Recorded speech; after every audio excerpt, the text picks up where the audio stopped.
director of the new center, and Professor Mori and myself, deputy directors. And also the hidden purpose of this, I'm now sitting here with NATO Secretary-General on the EU-Japan relations.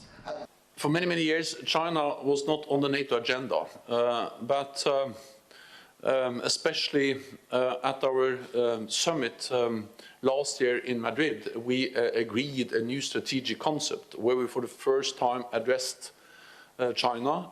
That was not the case in the previous strategic concept, and that reflects that NATO has come a long way when it comes to recognizing and also addressing the challenges that China poses to us.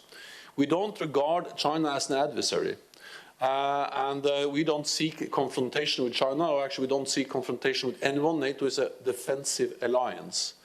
And we will continue to engage with China on issues where we see common or potential common interest on arms control, on climate change and other issues. At the same time,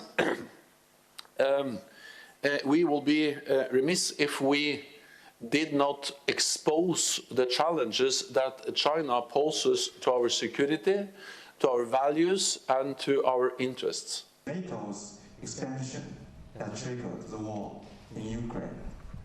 Of amazingly brave and dedicated Ukrainians is to extend militaristic support.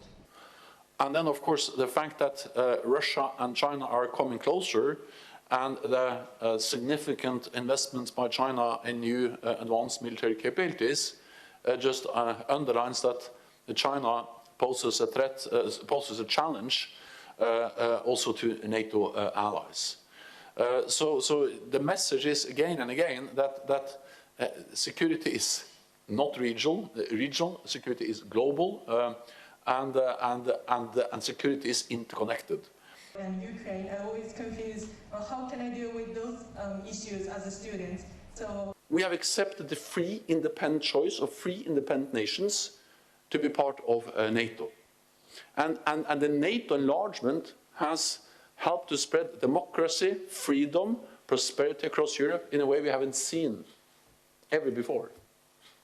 That's the consequence of NATO enlargement. It's only Russia that interprets that as a threat, because President Putin is afraid of democracy, freedom, because that will undermine his authoritarian regime. And then I think it's very important to understand that what European allies and European countries have demonstrated is that the message from President Putin that he wants less NATO, fewer, or not, he doesn't like NATO troops on Russia's border, and he don't want more NATO enlargement. That was actually part of the explicit reason for invading Ukraine. He's getting exactly the opposite, because as a result of the invasion, NATO has increased its military presence on the borders of Russia to deter further aggressive actions by Russia.